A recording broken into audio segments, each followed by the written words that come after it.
मेरी तरह आप लोगों ने भी अपनी फीड में कहीं ना कहीं इस वीडियो को देखा होगा।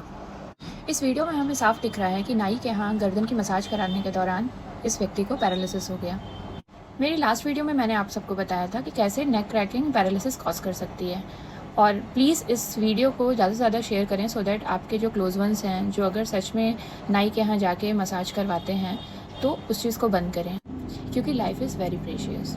सो इट्स बेटर कि हम सब इस चीज़ से सीख लें और ऐसी चीज़ें ना करें, क्योंकि हमारे पास बहुत से पेशेंट्स आते हैं और इस छोटी सी गलती के कारण उनकी पूरी लाइफ ख़राब हो जाती है।